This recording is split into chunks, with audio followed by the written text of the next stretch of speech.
Zia, zia, zia.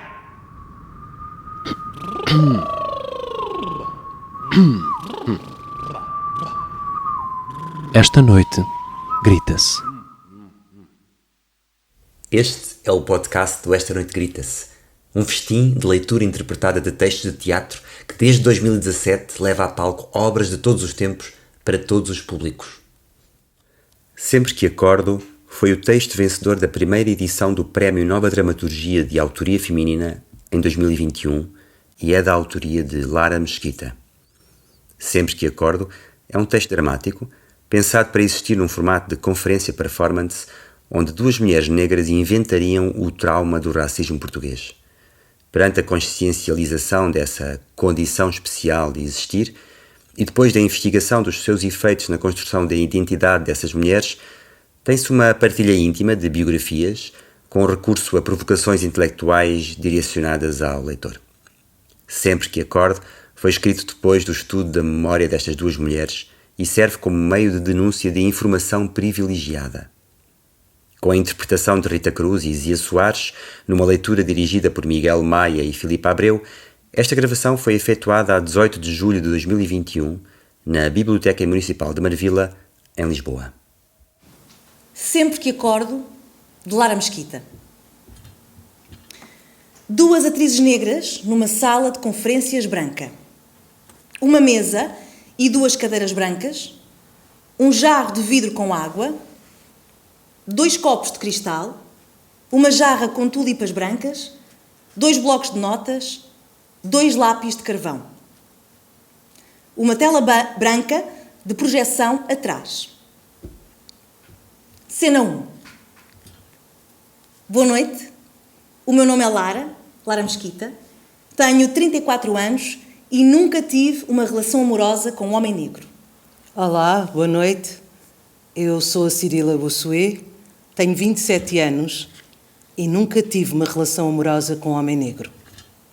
No final de 2017, decidi que queria fazer um espetáculo sobre o lugar da atriz negra no meio artístico em Portugal. A ideia era relacioná-lo, o conceito da inexistência de espaço para a atriz negra em Portugal, com a história de amor entre Otelo e Desdémona. Otelo é o nome da personagem que dá título a uma peça de teatro escrita por William Shakespeare, por volta do ano de 1603. Nesta peça, Otelo, um guerreiro negro que chega a general veneziano, e Desdémona, uma jovem mulher branca de classe nobre, apaixonam-se perdidamente, mas a coisa acaba mal. Ele mata-a, motivado pelo ciúme, que lhe é incutido através da mestria de manipulação de Iago, seu suposto amigo e confidente branco, e mata-se depois. Esse espetáculo, Otelo 1.7, não aconteceu. Em 2019, decidi que queria fazer um espetáculo sobre a construção da identidade da mulher negra em Portugal. A ideia era relacionar o processo de construção da identidade da mulher negra portuguesa com Desdémona, uma peça de teatro escrita por Toni Morrison. Essa peça foi apresentada pela primeira vez em Viena, em maio de 2011, mas o texto só foi publicado no ano seguinte. Para quem não conhece, Desdémona é uma peça que se passa no não tempo e não lugar, depois da morte de Otelo e Desdémona. Eles lá se encontram e escrutinam sobre as motivações que levaram ao crime passional. Falam de paixão, de amor e sexo, de desigualdade racial, de género e de classes. Falam de traição, de lealdade e das histórias que Otelo contou a Desdémona sobre a sua vida antes de Veneza. É um texto bastante poético, muito bonito. Leiam, se vos interessar. É elegante e, embora discreto, é forte como tudo. Tem muita coisa mesmo. É o que a poesia faz, não é? Numa frase cabe o mundo inteiro. O que mais me interessou nessa peça e o que achei que serviria melhor a minha motivação, falar sobre a construção da identidade da mulher negra, foi a história de Barbary. Barbary foi a ama negra de Desdémona que morreu por desgosto de amor. Barbary foi a pessoa que criou Desdémona. Foi ela que lhe deu de comer. Lhe deu banho, curou as feridas, lhe cantou canções, lhe contou histórias para adormecer.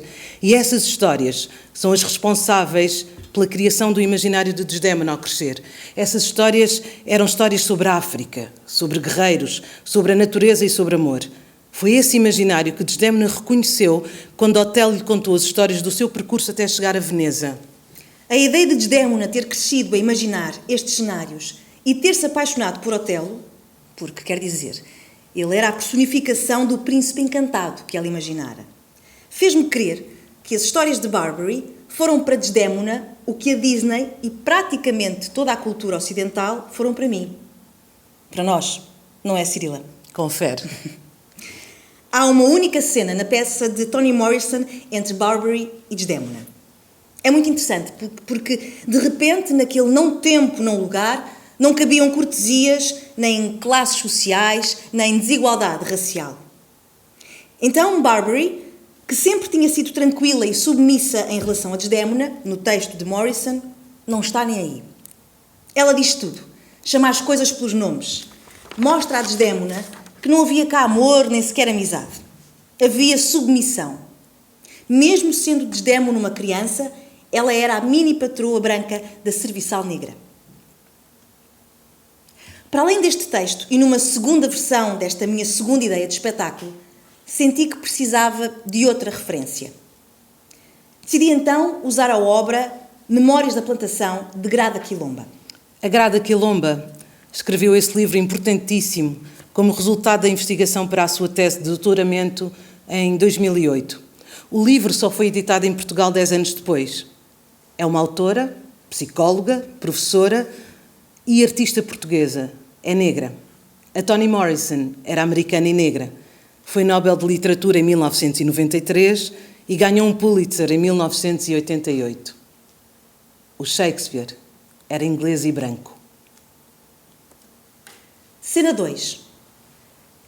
Em 2019 comecei a escrever o texto para essa minha ideia de espetáculo, que cruzava a peça de teatro Desdémona com o livro Memórias da Plantação, com a ideia do que seria o processo da construção da identidade da mulher negra em Portugal.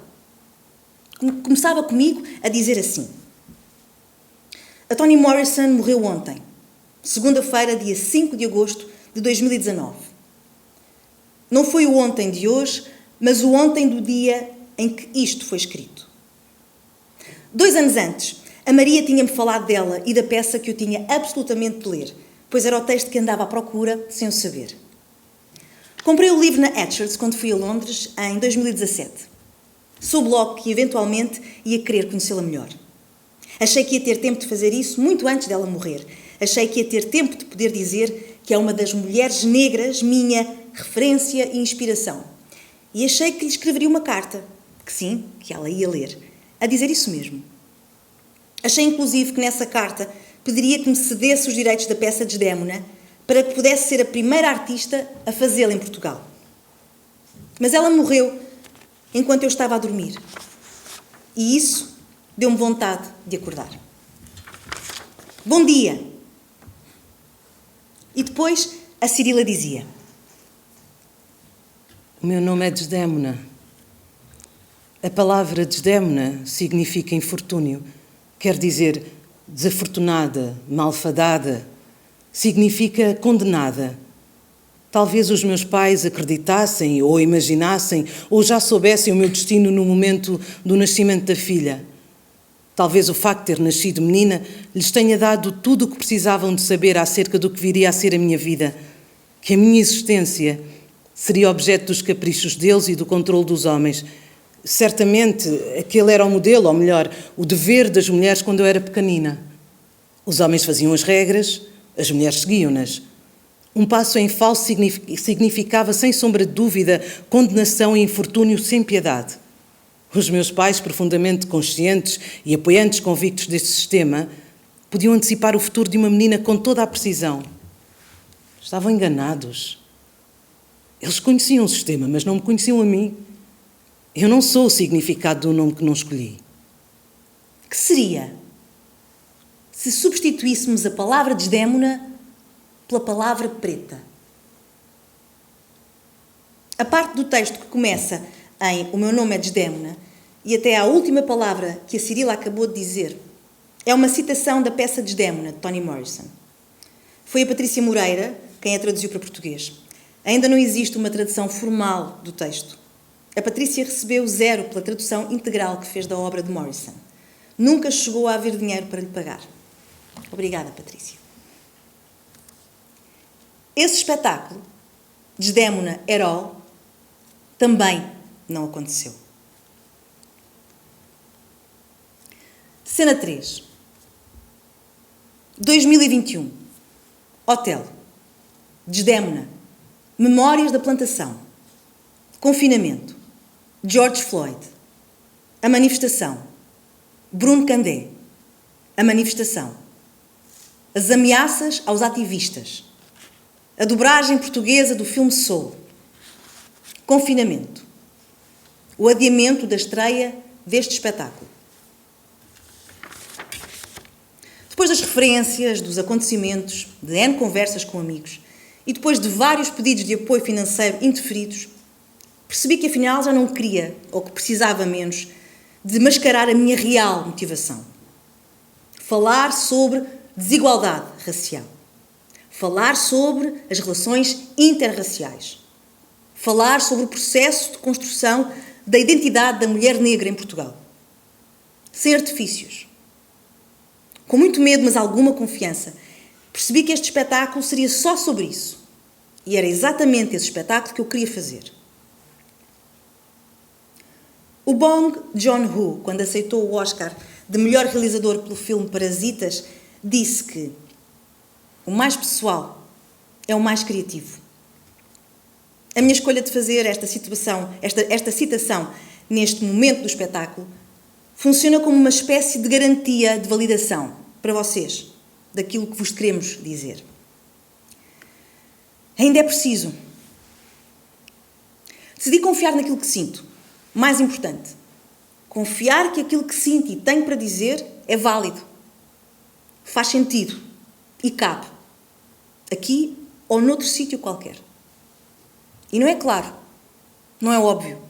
O que é claro é que ainda não é óbvio que seja justo e importante. Foi-me dito para ter cuidado, para não tocar sempre na mesma tecla, para não pôr no lugar de vítima, para não levantar problemas, para ver as coisas de outra perspectiva, para não exagerar. Não quero. A Grada Quilomba escreveu assim: o sujeito branco reencena o passado e, nisso, veda ao sujeito negro o presente. É esta a função do racismo cotidiano. Reencenar uma ordem colonial que se perdeu, mas que pode reviver-se quando o sujeito negro volta a ser posicionado como o outro. O sujeito branco, por não querer superar a perda do passado, isto é, a perda do colonialismo e da ideia de supremacia branca, também não é capaz de se reassociar à ideia de igualdade racial. Rejeita-se o presente e a ideia de igualdade e prevalece essa fantasia do triunfo do passado. Cena 4. Estou cansada, Lara. Estou cansada. Estou farta desta merda, desta palhaçada, deste pessoal todo que vem para aqui fingir, e tal, vim apoiar, mas só querem é tirar fotos para pôr no Instagram e fazer stories para mostrar que fizeram parte, que se importam, quando estão todos a rir e a falar de trivialidades. Vieram falar de trabalho hoje? De projetos pessoais? Não. Eu digo olá e aceno, mas nem respondo. Este pessoal não tem noção. E depois vêm falar comigo quando querem saber sobre racismo. Foda-se, vão ler, caralho. Eu não tenho de vos ensinar nada, não tenho de vos explicar nada. Estou cansada, farta de ser sugada sempre que alguém quer falar sobre racismo. Eu não sou objeto artístico. Informem-se, o problema não é meu. O racismo não é um problema nosso, é um problema deles. Eles é que têm de se orientar, eles é que têm de olhar para o problema e perceber de uma vez por todas que ele está ali à frente deles. O racismo matou outra vez, na cara deles todos. E não sabem. Não sabem o quê? Como? Não estão a ver? Amigos meus não sabem. Amigos meus não veem. Amigos meus não compreendem. Eu já não quero explicar mais, estou cansada. É isto, Lara. Eu não estou com raiva nem ódio. Eu só não quero mais, basta. É um espaço muito solitário, sinto-me sozinha mesmo. Não estás sozinha, eu estou aqui. Eu sei, mas não chega. Continuamos a ser poucos a ter voz. Agora estamos aqui, olá pessoal, desculpem se não estou a ser muito simpática, mas a verdade é que enchi a caixa da compreensão e do silêncio. Não cabe lá nem mais um alfinete. Está a arrebentar pelas costuras e decidi eu fechá-la de uma vez por todas. Há outras caixas para encher. A da noção, por exemplo. Têm noção? Sabem que vivemos num país muito racista? Ou são daqueles que ainda acham que não? Espero e acho que acredito que uma parte de vocês tem a noção. A outra parte que não tem noção, tenham noção. Nem sequer sei bem o que vos dizer. Cena 5. Vamos fazer um jogo de perguntas. Uma espécie de eu nunca. Mas não precisam de responder. Têm só de pensar.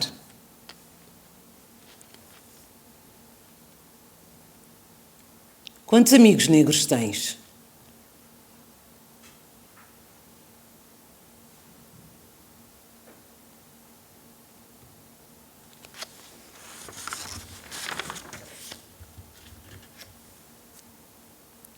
Sentes que és privilegiado em relação às pessoas negras?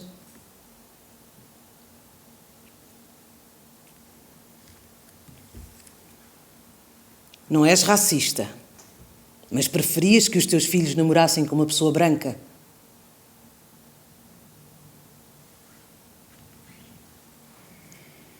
Quantas vezes seguraste na tua mala com mais força ou assumiste um corpo defensivo quando te cruzaste com um grupo de pessoas negras na rua?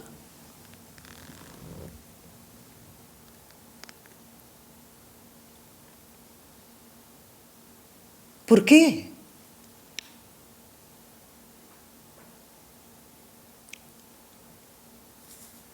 Quantas pessoas negras conheces que tenham uma posição privilegiada em relação a ti?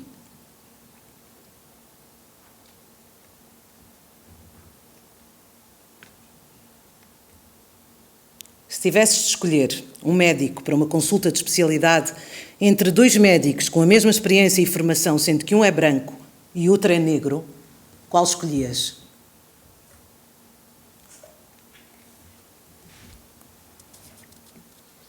De que cor é a senhora da limpeza do centro comercial, do banco, dos correios, do metro, lá de casa?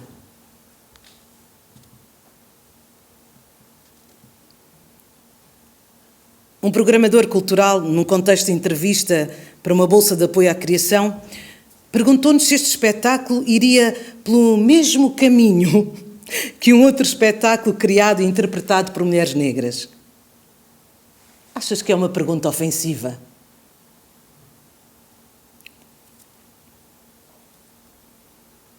Porquê?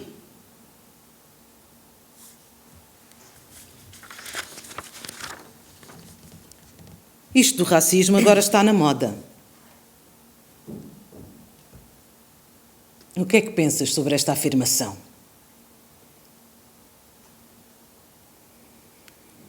Achas que vivemos num país que está organizado de forma estruturalmente racista?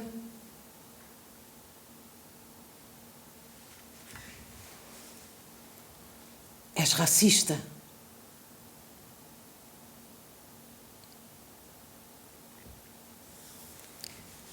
Cena 6. É projetado um vídeo de animação infográfica que Cirila descreve. Existe uma coisa a que vou chamar de racismo invisível. É o racismo que existe como espectro na nossa sociedade. Apropria-se da nossa voz e do nosso corpo e manifesta-se sem medos. É o mais perigoso de todos. Foi-nos incutido à nascença e se não estivermos atentos, não tivermos cuidado, pode mesmo acabar por nos toldar o pensamento. É poderosíssimo, esconde-se bem. Muito cuidado com ele. Sobre esta narrativa de invisibilidade, é muito importante identificar de forma clara os papéis sociais que desempenhamos. Eu represento o oprimido. Tu representas o opressor. Posso falar, por exemplo, da tranquila e banal aceitação pela sociedade de coisas como: no meu curso superior, Teatro, ramo de atores, entraram cerca de 45 alunos por ano. Isto vezes os 3 anos em que lá estive dá 135 alunos. Ou seja, ao longo desses 3 anos, a Escola Superior de Teatro e Cinema admitiu 135 alunos, 131 dos quais alunos brancos e os 4 restantes alunos negros. Eu, a Lara, o Isaías e o David. 3 anos. 135 novas admissões entre os anos letivos 2013-2014 e 2015-2016. 131 para 4. Fim da projeção de vídeo. Nós estamos todos, e não foram todos ao mesmo tempo, claro. Anos diferentes. As pessoas entram e saem. No meu primeiro ano, por exemplo, eu e a Lara fomos as únicas pessoas negras a entrar. No meu segundo ano, não entrou nenhum aluno negro para o mesmo curso que eu. E no último ano, entraram 2. E então, perguntam vocês, o acesso ao ensino superior? Digo eu. Sintoma de um sistema institucionalmente racista que reitera a desigualdade de oportunidades. Aos números e factos não quis prestar muita atenção, mesmo fazendo parte da estatística. Era uma coisa silenciosa na escola. Sabíamos que era assim, víamos, mas não se falava sobre isso. Eu não falava sobre isso. Pensava sozinha, pouco, sentia e abandonava. Tinha coisas a provar e isso não me permitia gastar energia a questionar a evidência. Fazia parte do sistema e escolhi manter-me calada e contribuir para que isso continuasse a ser invisível. Era uma prática antiga. Há cerca de 4 anos comecei a sentir-me mesmo desgastada pela minha autoimposta política do silêncio. O livro da Grada Quilomba, de que já vos falámos, foi o mais importante gatilho para essa mudança. De repente senti que sim, era válida a minha voz. Sim, era válido tudo aquilo que eu sentira a minha vida inteira. Sim, eu não estava sozinha. Sim, ainda era muito preciso falar sobre isto. Sim, não me queria esconder mais. E sim, eu estava pronta para me confrontar com as condições particulares da minha existência. Ser mulher negra. Sou uma mulher negra. Naturalmente, não é? Basta olhar para mim. Não me era assim tão evidente, porém. Eu não me reconhecia nesse lugar. Era mulher, tudo certo. Não era branca, também sabia isso. Mas também não me reconhecia como mulher negra. Ancorava muito na ideia de ser mulata, filha de mãe negra e pai branco. Na verdade, ainda estou no processo. É um processo. De aprender a reconhecer-me como mulher negra e a, sobretudo, acomodar o que isso significa realmente. O autoquestionamento que isto implica é inacreditavelmente penoso e transformador. Eu tinha palas nos olhos. Agora consigo ver. Cena 7. Lara e Cirila viram as suas cadeiras de costas para o público e olham para a tela de projeção onde passa um mini-filme documental sobre as suas mães. Cena 8. Da vergonha ao orgulho. Durante uma grande parte da minha vida tive vergonha da minha mãe. A presença dela ao meu lado confirmava às pessoas, que pudessem ainda não ter reparado, que eu era negra. Eu fui a criança que preferia que fosse o pai a ir buscá-la à escola, porque o pai era branco. E o pai ser branco era o maior triunfo que eu podia ter. O meu pai branco era a prova viva de que eu também era um bocadinho branca.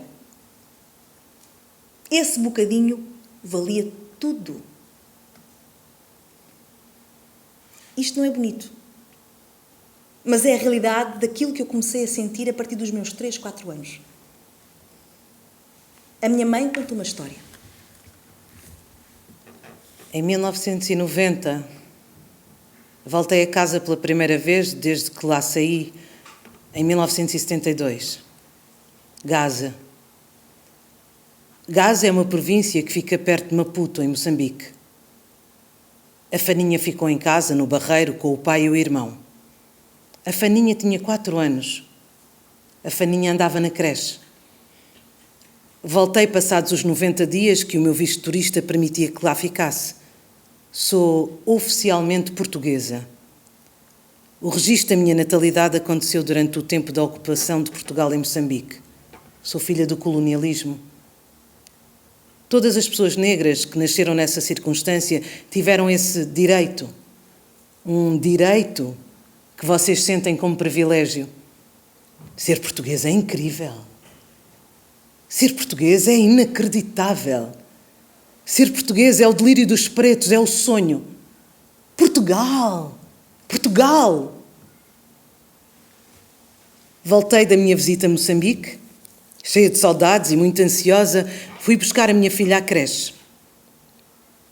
Quando cheguei à sala da Faninha, as educadoras de infância trouxeram-na até mim. A Faninha olhou para mim e recuou. Não queria ir com aquela mãe que estava ainda mais escura e com os olhos um bocadinho amarelos. Ri-me enquanto dizia: então, Faninha, estás parva? Anda a mãe. Não tens saudades minhas? É a mãe, anda, vamos para casa. As educadoras, desconfortáveis, empurravam Faninha com os joelhos até à sua mãe. A Faninha recuava. Não queria ir a lado nenhum com aquela mãe negra. Depois de algumas tentativas, acabei por ir embora sem a minha filha. Enfim, Faninha. No caminho para casa, sozinha, senti-me humilhada, zangada, envergonhada. Mas não fazia mal. Era só uma criança que tinha passado demasiado tempo longe da sua mãe. Estava a fazer fita. Agora que já és uma mulher, como eu era naquela altura, posso dizer-te: fizeste-me sentir triste e rejeitada. Fui para casa lavada em lágrimas. Percebi que ainda com 4 anos me rejeitavas. Eu era demasiado diferente de ti.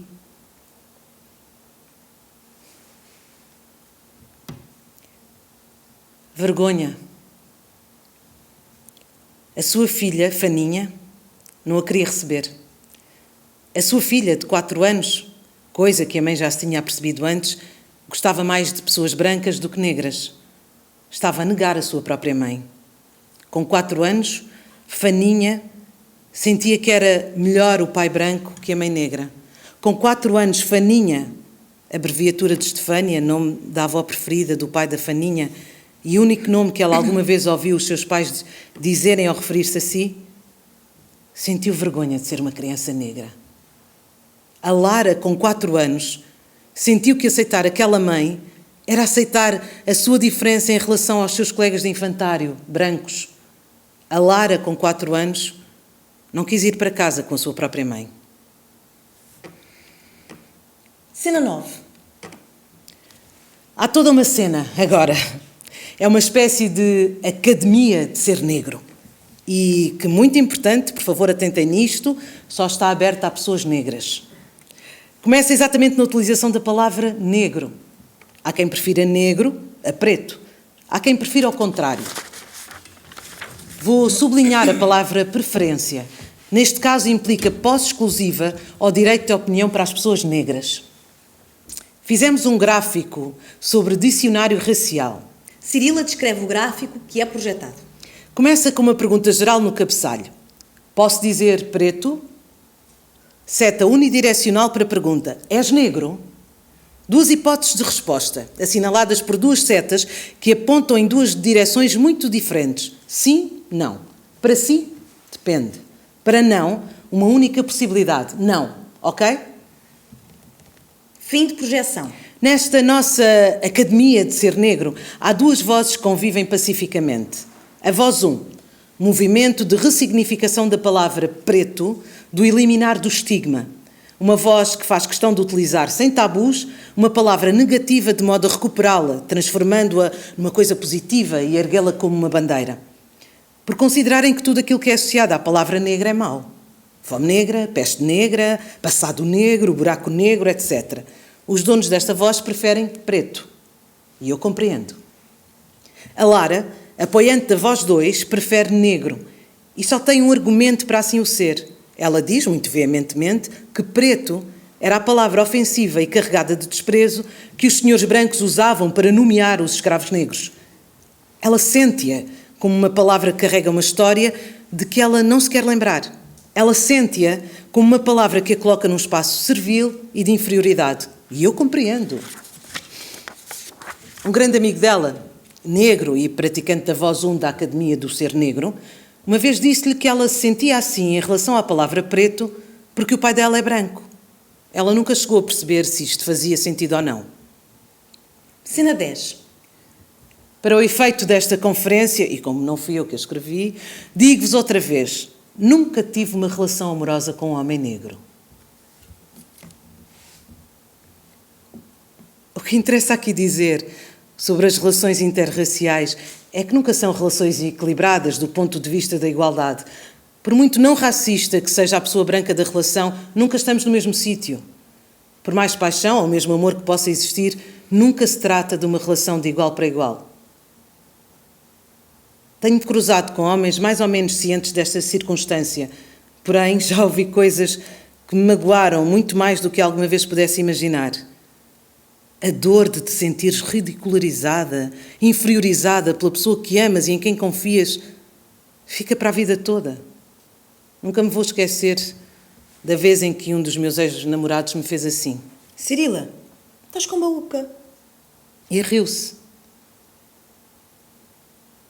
Baúca é uma palavra que significa pele seca e é utilizada para nomear essa condição especificamente em relação às pessoas negras. Em Mem Martins, onde eu cresci, é muito utilizada. Está na zona da Caatinga, igual. E sabemos todos que Caatinga é uma palavra ofensiva. Sabemos, sim. Se não sabemos, que passemos todos a saber. Passo a explicar. Caatinga, no dicionário que a Lara consultou na internet, significa cheiro desagradável, nauseante, transpiração mal cheirosa. Todos transpiramos, certo? Qual é o cheiro de transpiração que não seja desagradável? Contudo, sentiu-se a necessidade de arranjar um nome específico para falar do cheiro desagradável da transpiração das pessoas negras. O meu ex-namorado disse-me isso, que eu estava com baúca e achou muita graça. Eu sorri de volta, mas não respondi. Fingi que não era importante, mas senti-me um lixo. Senti que tinha falhado como mulher.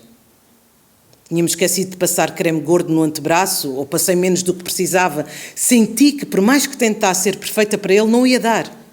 Não éramos da mesma espécie. Eu tinha pele de elefante. Ele não.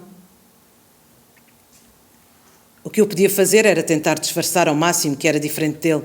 Tentar provar-lhe que era uma rapariga igual às outras, mas não era. E conhecer os pais brancos do namorado branco? Penso... Será que ele lhes disse que não sou branca? Se disse, será que eles se importam? Se se importam, será que me vão tratar mal? Será que vão disfarçar? Será que vão fazer piadas para aliviar a tensão? Se não disse, por que é que não disse? O que é que ele está a tentar esconder? É sempre delicado conhecer a família da pessoa com quem estamos. Há sempre uma avaliação, um juízo. É como se fosse um teste. E ou passamos ou não. Ser negra e conhecer a família branca da pessoa com quem se está a outro nível. Outra liga de competição. Por mais bonita, inteligente, educada, simpática que tu sejas, carregas em ti o defeito fundamental. Não és branca como eles. É como fazer um exame na escola que só é surpresa para ti. Não tinhas como te preparar. Vais em desvantagem. Nós estamos sempre em desvantagem. Não vale a pena fingirem que não sabem do que é que estou a falar. É assim? Sem querer ser injusta, é assim para cerca de, 70% das famílias portuguesas. Pensem nas vossas. Os meus amigos brancos acham que estou a exagerar. Acham que sou injusta e ingrata porque sempre me trataram bem. Eles sentem que todos temos problemas e que o meu problema com o racismo não é mais importante que os problemas que eles têm no trabalho ou nas relações pessoais. Mas sempre que acordo, pela manhã, Tenho de lutar pela minha existência ou impô-la. Tudo o que faço e que sou vem no seguimento de ser uma mulher negra que nasceu e vive em Portugal. Eu acho que é isto que eles não percebem. Isto está tudo bem. Não é fácil de entender, mas também não deveria ser assim tão complicado. Quando abres a boca para falar do coração porque não aguentas mais e dizes que te sentes sozinha, cansada, doente, aos teus amigos mais íntimos e te respondem: eu também tenho os meus problemas, alguma coisa está mal. E se calhar sou eu. Talvez esteja demasiado sensível. Pareço-vos demasiado sensível ao tópico racismo. Uma vez disseram-me que se me sentia assim, tão brutalmente incompreendida, talvez devesse passar a dar-me só com pessoas negras. Uma vez um ex-namorado disse-me que não gostava quando o meu cabelo parecia uma mini afro. Uma vez um ex-namorado disse-me que eu era mais sensual por ser exótica. Uma vez um ex-namorado disse-me que adorava fazer amor comigo porque era meio tribal. Uma vez um ex-namorado disse-me que eu dançava tão bem porque me estava no sangue. Uma vez um ex-namorado disse-me que gostava de mulheres negras por serem mais sexuais. Cena 11. Eu também nunca tive uma relação amorosa com um homem negro. Mas houve uma história. Eu cresci no Barreiro. O Barreiro é uma cidade que tem uma grande história de formação de basquetebol. A camada jovem do barreirense já ganhou N campeonatos nacionais e formou muitos jogadores que fazem e fizeram parte da seleção nacional. Quando eu tinha 17 anos, chegou ao Barreiro, vindo de Cabo Verde, uma grande promessa do basquetebol português, de nome João. Tinha 2,6 metros, um físico que parecia ter sido esculpido e uma cara linda. Era negro. As barreirenses da minha faixa etária ficaram doidas com ele. Ele é mesmo giro e joga tão bem, ele é bué bom. Os barreirenses, em geral, ficaram entusiasmadíssimos com a sua chegada à nossa terra de sonho e futuro. E isto é que é um jogador de basquetebol. Tem perfil para chegar à NBA. O João era a estrela do Futebol Clube Barreirense. Ainda antes de o nacionalizarem, processo curiosamente célere, sempre que se trata de um atleta que pode dar medalhas à pátria, ficámos amigos. Ele era amigo dos meus amigos do basquete. Eu era meio groupie. E a determinada altura percebi que ele me achava piada. Ao início não quis saber, juro. Nunca me tinha sentido atraída por nenhum rapaz negro. Ainda nem sequer tinha olhado bem para ele. Mas o João percebi muito rápido. Era diferente. Vi-o. Porquê? Todas as adolescentes brancas do meu circuito o queriam. E se elas o queriam, só podia ser uma escolha válida.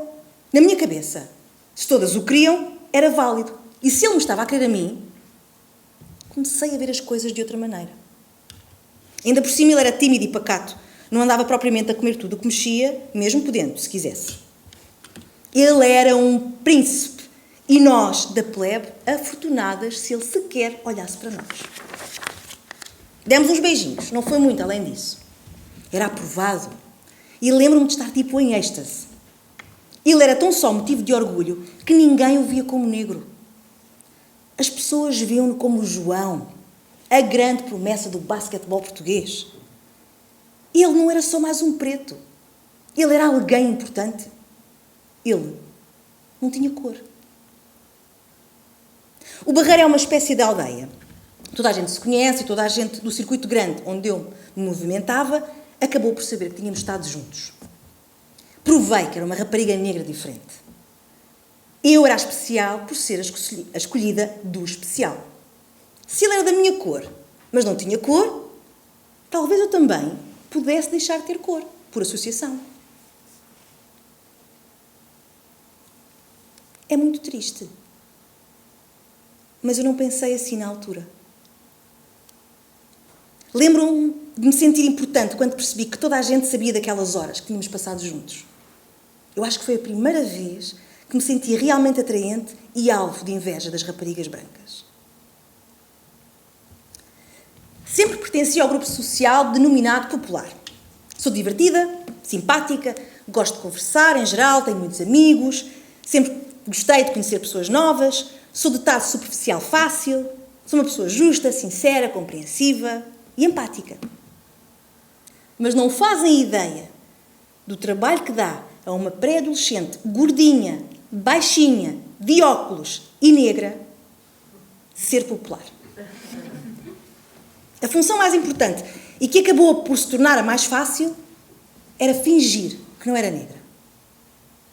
Rir de piadas racistas, usar a palavra preto sem consciência, compensar o sentimento de inferioridade com excesso de tudo. Ter de estar sempre a provar que era inteligente, distanciar-me de qualquer coisa que se parecesse com coisas africanas, escolher dar-me quase exclusivamente com pessoas brancas, valorizar só a cultura ocidental, ignorar episódios de racismo. A minha vida foi isto durante demasiado tempo. Anos antes de conhecer o João, quando andava na P2, nome abreviado da minha escola preparatória, falei muito da desigualdade racial. Mais do que em qualquer outra altura da minha vida.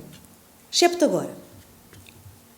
Acabada de chegar à escola dos grandes, com 9, 10 anos, mas já com uma grande noção intuitiva da minha diferença em relação aos outros e cheia de garra, lá é eu, pregando sobre racismo e preconceitos variados. Era a típica defensora dos oprimidos.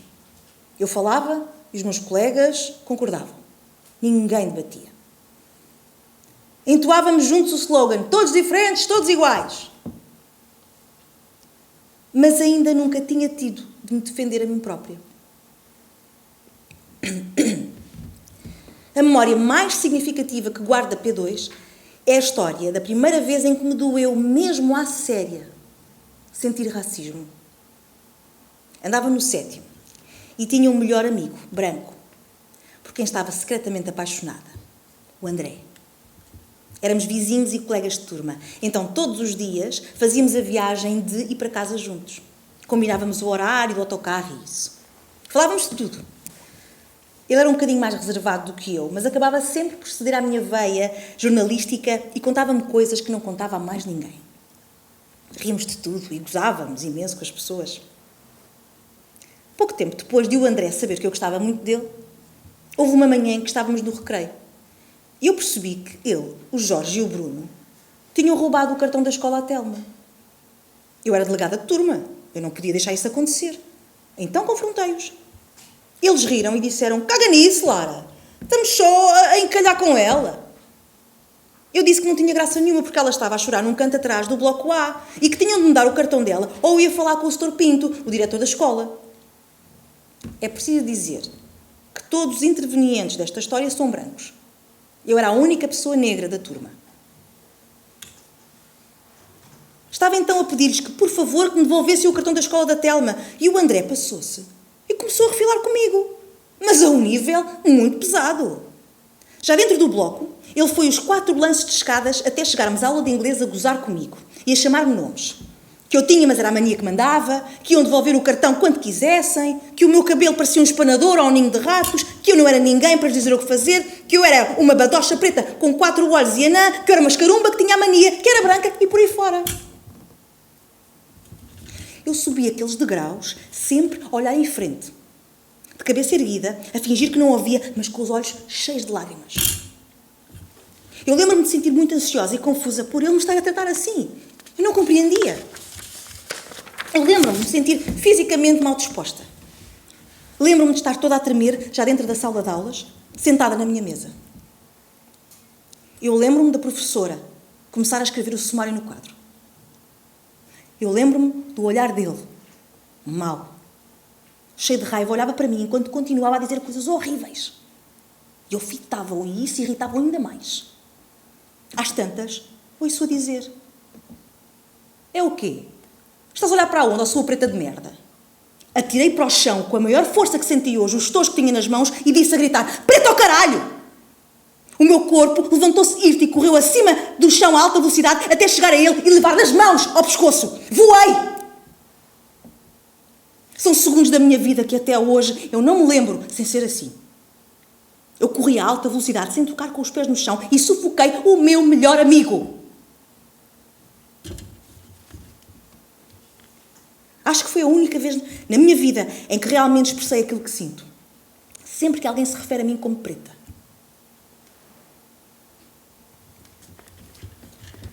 A professora de inglês expulsou-o da sala, depois disto. Eu lembro-me de pensar que o justo seria sermos os dois expulsos. Eu era muito boa em inglês. O André era mau aluno, em geral. Naquele momento, achei que a professora estava a favorecer-me. Mas não. Só há pouco tempo percebi que foi a sua manifestação política de tolerância zero ao racismo, ou algo do género. Obrigada, professora Ana. Estava aqui a pensar no momento em que deixei de falar de racismo e passei a fingir que ele não existia, ou que não me afetava. Acho que é capaz de ter sido depois do episódio com o André, agora que penso nisso. Foi ali. Quando entrei para o 5º ano, batia-me de frente com quem quer que fosse injusto com alguém. Falava de estereótipos ofensivos, estava na campanha pela evidência da desigualdade de oportunidades e depois parei. Depois só queria ser igual a toda a gente. Queria ser popular e fingir que não era negra. Foi aí que começou. Aos 12, 13 anos, depois do episódio de estrangulamento na aula de inglês. Demorei-me pouco tempo como ativista. Cena 12. No verão, depois do 9º ano, andei angustiada. Queria muito ir para essa. Escola Secundária de Santo André, que era a escola dos betos e dos fixes, e que não fazia parte do agrupamento de escolas da minha freguesia. Fui falar com a diretora da escola e fiz o papel da jovem que quer muito ter melhores oportunidades numa escola mais competitiva e que não se quer absolutamente separar dos colegas que teve nos últimos 5 anos. Chorei tudo, sem fingir. Não ficar naquela escola era a pior coisa que me podia acontecer naquele momento da minha vida. Eu queria a melhor escola, sim, mas na verdade o que eu não queria era ir parar à escola dos pretos, que era a minha. Aceitaram-me. Deixaram-me ir para a escola que eu queria e senti-me como se tivesse ganho 1 Euromilhões. Tinha 15 anos. Não sei se foi da culpa, mas naquele verão de 2001, as fotografias que tirei para a matrícula na ESSA foram as primeiras que me mostraram de cabelo solto. Foi a primeira vez que me senti bonita e orgulhosa por ter um cabelo diferente. Nunca mais o voltei a esconder. Tu és a preta mais branca que eu conheço. Tu és a preta mais bonita que eu conheço. Fogo, tu para preta és linda. Tu és tipo preta por fora e branca por dentro. Lara, mas tu não és preta. Eu aceitei. E de bom grado. Era o prémio pelo meu esforço. O que eu não dizia a ninguém era que esses elogios meio que me magoavam. Muito. E eu nem sabia muito bem porquê. Pensar nisso agora emociona-me. Deixa-me triste e zangada também. Éramos jovens e era o início dos anos 2000. O racismo ainda era muito mais dissimulado do que é agora. Se hoje perguntassem a alguma das pessoas com quem me dava na altura da escola secundária, se acham que eu alguma vez sofri de racismo, tenho a certeza que todas diriam que não. Tinha imensos amigos, todos brancos, namorava com um jogador de basquete branco, usava VW, ouvia Alanis Morissette, ia ao Garrett ao fim de semana, fui para uma faculdade privada, tinha um São Bernardo. Eles não faziam ideia. Isto tudo para dizer que, para além de uns beijinhos no fim da adolescência, nunca tive uma relação amorosa com um homem negro. Tive 3 relações sérias, com 3 homens brancos muito diferentes uns dos outros. Fora isso, tive várias outras interações do tipo romântico com N homens brancos, também muito diferentes uns dos outros. E tenho pensado muito nisso. No facto de nunca me ter relacionado com homens negros. Há dias revi A Pequena Sereia. A figura animada de Eric relembrou-me de todos os outros príncipes encantados da minha infância. Infância é essa que, no contexto do imaginário coletivo, é transversal a todas as crianças portuguesas que nasceram desde o início da Disney em Portugal e até ver. Imaginário esse que incita as meninas à procura urgente de uma ideia muito concreta do homem ideal. Cabelos quase sempre louros, às vezes escuros, quase sempre de olhos claros, corpo atlético, rico e branco. Sempre brancos, estes homens ideais. Hoje, sei que o facto de nunca me ter relacionado com homens negros não foi uma coisa que aconteceu, mas foi uma circunstância criada por mim de modo a viver de acordo com a ideia de que o branco é superior ao negro. Relacionar-me exclusivamente com homens brancos permite-me branquear a minha negritude e a da minha descendência. Prefiro que os meus hipotéticos filhos sejam o mais branco possível, para que não passem por aquilo que eu passei. Para que estejam mais próximos de ser iguais ao resto da maior parte do mundo ocidental. De maneira a que possam ser julgados exclusivamente com base nas suas competências pessoais e profissionais. Branquear a negritude por me associar a pessoas brancas. Hábito antigo. Mais ou menos inconsciente. Cena 13. A nossa sociedade considera que eu, por ter pele clara, sou melhor e mais integrável do que a Cirila, que tem pele escura. Estou, mais próxima de ser igual a vocês. Ou assim. Nós integramos essa mesma sociedade que nos condicionou de forma a sermos permeáveis a esta narrativa. Geneticamente sou metade branca. Portanto, sou menos má que a Cirila, que é 100% negra. Nasci e cresci num país que insistentemente me diz que quanto mais branca fores, melhor és. Lara, Sim. quando disseste que o João não tinha cor, tu achas que é assim que tem de ser? Que não se deve ter cor? Que não se deve ver cor? Sim. Como assim? Eu tenho cor. Tu tens cor.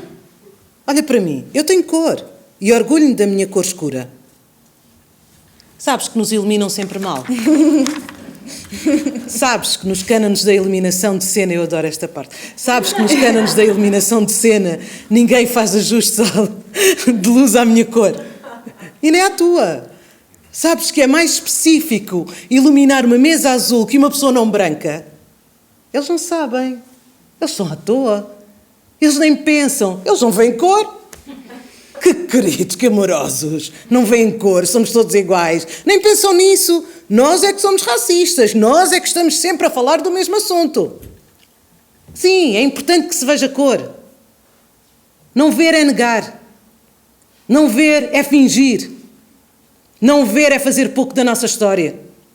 Não ver é alimentar a condescendência. Não ver é admitir superioridade intelectual. Não ver é não reconhecer. Não ver é disfarçar. Não ver é mentira. Não ver é a forma mais subtil de discriminar. E sim, és mais privilegiada que eu por causa da tua cor, que sim, vê-se. Não somos iguais. As pessoas não olham para nós da mesma maneira. Porra, eu não olho para nós da mesma maneira. Para além de seres clara, o teu pai é branco. Tu não és igual a mim e eu não tenho de me sentir culpada por me sentir assim. É o que é, lidemos com isso. Não sei se concordo com isso. Não tens de concordar. Tens só de me ouvir, parar para pensar e a seguir deixar de fingir que sentes que somos iguais. Fingir? Seria ofensivo para ti eu dizer que me orgulho da minha cor? Porquê é que seria ofensivo? Porque sinto que tu podes pensar que o meu orgulho em relação ao meu tom de pele tem a ver com o facto de eu achar que é melhor ser mais clara que mais escura. E achas? O quê? Que é melhor ser mais clara que mais escura? Sim. Acho que a nossa sociedade considera que sim. Não estou a perguntar à nossa sociedade, estou a perguntar-te a ti. Eu acho que vivemos numa sociedade que nos impõe essa linha de pensamento. Que quanto mais branca fores, melhor és. Eu falei disso há bocado. Se calhar não estavas a ouvir. Foi antes de teres decidido começar a improvisar. Eu ouvi tudo. Então tu, Lara, não achas que és melhor que eu? Só a sociedade. Não foste tu que escreveste que, por fazermos parte desta sociedade, éramos permeáveis ao condicionamento imposto pela narrativa do racismo invisível? Foste. Portanto, tu, para além de achares que a sociedade pensa assim, também pensas que nós duas, mesmo que a um nível muito intrínseco, pensamos dessa mesma forma, certo? Foste tu que disseste, não fui eu. Estou só a analisar a tua linha de pensamento que, muito concretamente, me faz crer que tu achas que é melhor ser mais clara como tu do que mais escura como eu.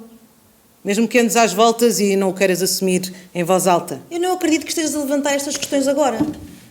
Tu sabias que eu ia dizer isto? Há meses que conheces o guião da conferência. Talvez não tenhas percebido, mas quando falei de permeabilidade, eu não estava a dizer que concordava, eu estava só a constatar factos. Ok. Achas que és mais privilegiada que eu? O que é que queres dizer com privilegiada? Estás mesmo aflita. Não estou aflita, eu queria só perceber se achas mesmo que sou eu o agressor. Não, nada disso. Nessa luta somos todos um. Mas não é dessa luta que estou a falar. Estou a falar da luta interna. Achas ou não que és privilegiada em relação a mim? Eu acho que sou uma mulher negra que é mais clara do que tu e que, por isso, talvez seja percepcionada pela sociedade como mais próxima de um hipotético nível de igualdade. Lara... Cirila... Portanto, não queres falar sobre isto? Não, agora não. Queres que te tratem de forma especial? Não. Queres o quê, então? Quero ser igual. Mas não és, nunca vais ser. Eu quero ser igual, tenho esse direito ou não? Não és. Concentra, nunca vais ser. O que é que querias verdadeiramente ser? Só quero ser tratada de forma igual. Igual a quem? A eles, aos brancos, aos privilegiados. Porquê? Porque quero ser igual. Quero ter as mesmas oportunidades, os mesmos privilégios. Eu não quero ser diferente. Não quero ser menos, não quero ser inferior. E és? Sim, sou. Porquê? Porque sou negra. Agora já não dizes que és mulata. Sabes muito bem que já não uso essa palavra. Lara, queres ser branca?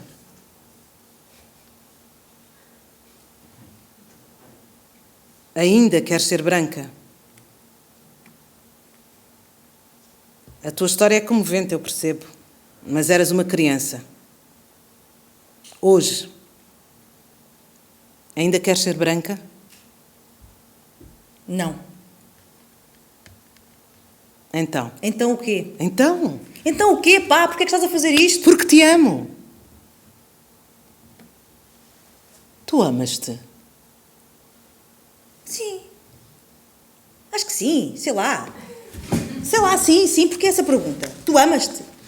Não nos amamos todos a nós próprios? Eu não percebo essa tua pergunta agora. Achas o quê? Que te amas mais? Amas mais do que eu mesmo a mim? Achas que aceitas melhor que eu a negritude? É isso que queres dizer com essa pergunta? Podemos, por favor, voltar ao guião da conferência? Peço desculpa. Onde é que nós íamos? Não sei. Mas achas que é mais importante do que esta conversa que estamos finalmente a ter? O que é que queres dizer com isso? Não passámos os últimos meses a falar destas coisas todas? Médio. Médio? Sim. Tu falaste, escreveste, eu ouvi. Tu pediste as minhas histórias e eu dei-te-as. Não deste. Mas, entretanto, com os teus eu não tinha cor e com o sou menos má, deixou de me apetecer falar. Já não estava a perceber se estávamos as duas a falar da mesma coisa ou não. Eu sei que não foste tu que fizeste as regras e que não pensas dessa maneira, mas não gosto de ouvir falar assim.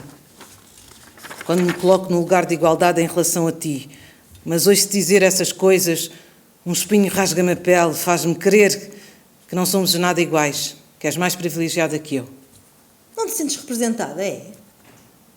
Quantas vezes te pedi que me contasses mais coisas para eu as incluir no texto? Quantos e-mails deixaste por responder? Lembras-te das perguntas que te enviei no início do verão passado? Nunca respondeste? Eu insisti 2, 3 vezes. Estavas ocupada a trabalhar, não tinhas tempo. Nunca te implicaste. Porquê? Será que és tu quem ainda não sabe quem é? Será que és tu quem ainda tem medo de Cirila Bossuet?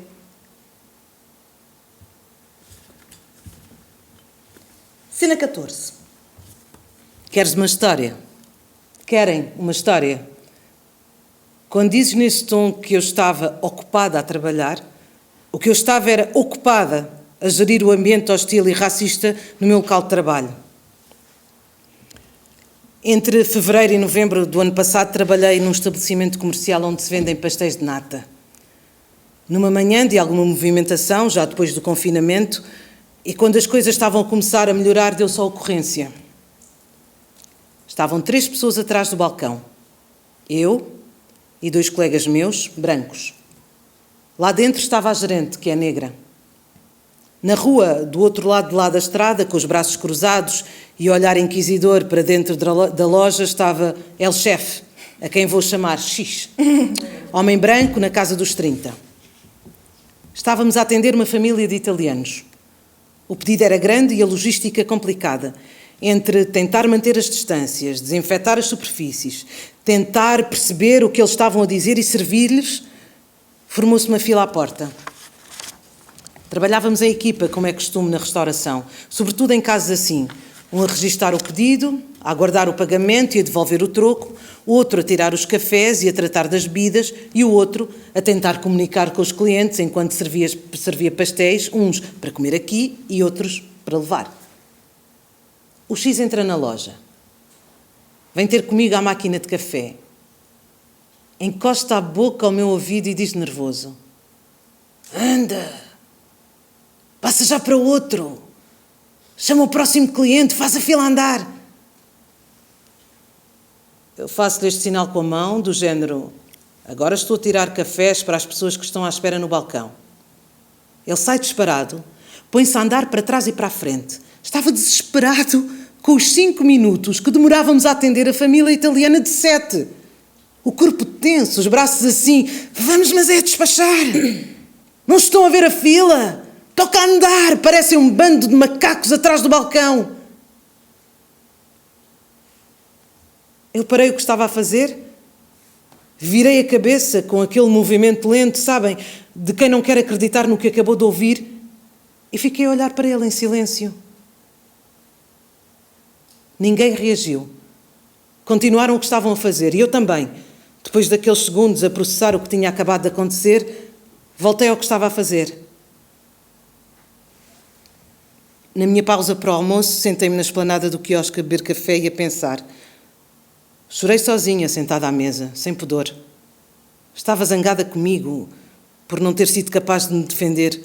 Com nojo do X, desiludida com a sociedade, senti-me completamente desprotegida, pequenina, insignificante. No fim do dia fui falar com a minha gerente e contei-lhe o que aconteceu. "Eu não tolero. Não aceito este tipo de comportamento." "Vou ligar ao X." "Faz o que tiveres de fazer. Eu quero os contactos para fazer a participação do que aconteceu. Quero consequências para isto. É inadmissível." Ela ligou e ele disse que iria à loja no dia seguinte para se desculpar. No dia seguinte, o X entrou na loja, andou a passear-se por lá sem me encarar. Esperei 1 hora, 2, e fui ter com ele. "Boa tarde. Tem 5 minutos? Preciso de falar consigo." "Claro, foi para isso que vim." "Você agrediu-me verbalmente, ofendeu-me. Como é que vamos resolver isso?" "Estou aqui a resolver." "Eu não o ofendi, estavam mais pessoas consigo. Falei para todos. Alguém mais se sentiu ofendido?" "Eu não quero saber se mais alguém se sentiu ofendido. Eu senti-me ofendida e isso para mim é suficiente." "Mas ofendeu-se porquê?"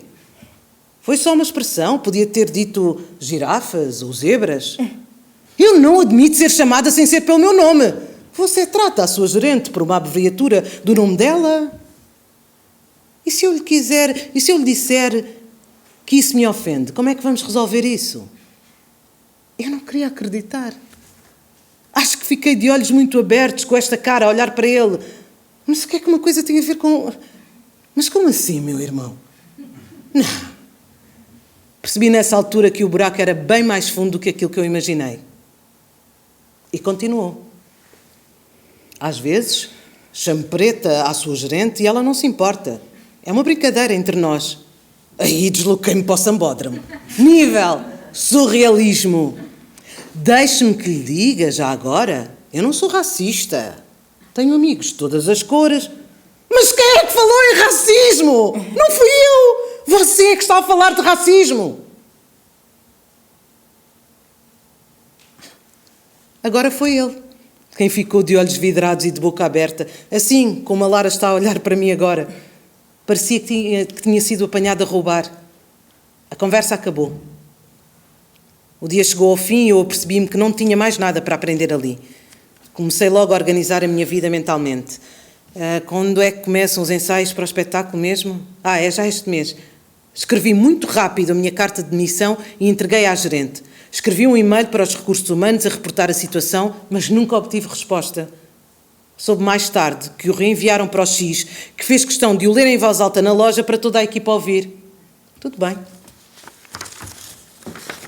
Entretanto, fui chamada para a reunião. Eu, a minha gerente, o X e o chefe dele, X-Boss. Em tom assertivo e quase panfletário. Cirila sai a correr da sala de conferências. Volta com um capacete branco de astronauta posto na cabeça e uma bandeira branca erguida na mão esquerda. Anda devagar e com cuidado, como se pisasse superfície desconhecida. Ficámos muito chocados e ofendidos com o seu e-mail. Disse aqui coisas muito graves. O João, não a chamou só assim de macaca. E foi só uma forma de falar. Não foi para ofender, nem a si, nem a ninguém. Foi uma interjeição para chamar a atenção. Às vezes, no calor do momento acontece. Para além de que, como sabe, a empresa e todo o país está a atravessar momentos muito complicados. E o X é uma pessoa muito competente. Faz tudo para garantir os postos de trabalho e a saúde financeira da empresa.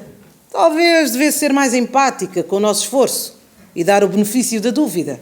Cirila sobe para cima da mesa de conferência e brande energicamente a bandeira branca. Fala em câmara lenta. Nós somos um grupo que emprega pessoas de todos os lados, todas as crenças, todas as raças, crenças não estava, todas as cores. Não temos problemas com ninguém. Somos inclusivos. Nos recursos humanos da nossa empresa, por exemplo, trabalham maioritariamente mulheres. Como agora anda para aí, pronto, como é que posso dizer? De sermos iguais nos sexos, as mulheres, os homens, a desigualdade. Aqui não. Somos nós, não somos assim. Cirila desce da mesa. Tira o capacete e pousa na mesa do lado direito de Lara, que a ouvia atônita. Em momento algum me foi dada a oportunidade de falar. Achei sinceramente que a reunião seria para se desculparem. Afinal, foi para me fazer sentir mal ao ponto de começar a duvidar dos meus próprios sentimentos, da minha causa, da minha razão, de mim. Será que exagerei?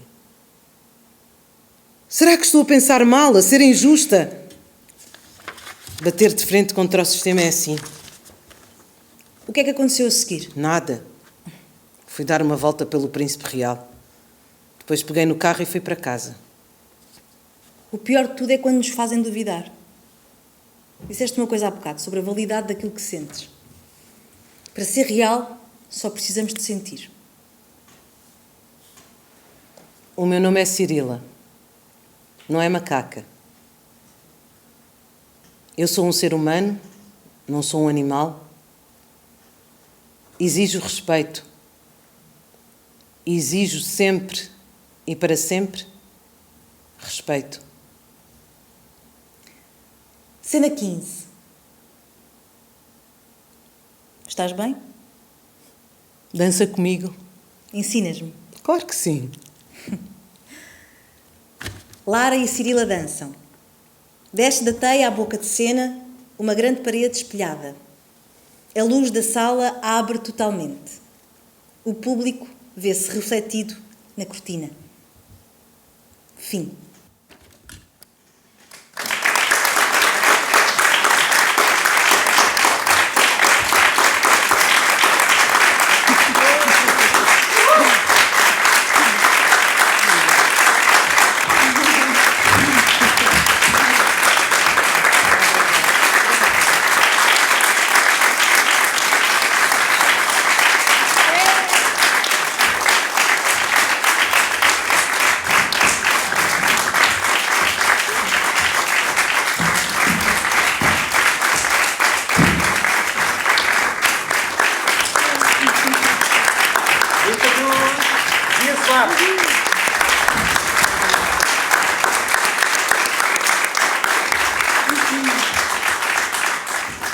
O Esta Noite Grita-se é uma iniciativa da companhia Cepa Torta, com direção artística de Filipe Abreu e Miguel Maia.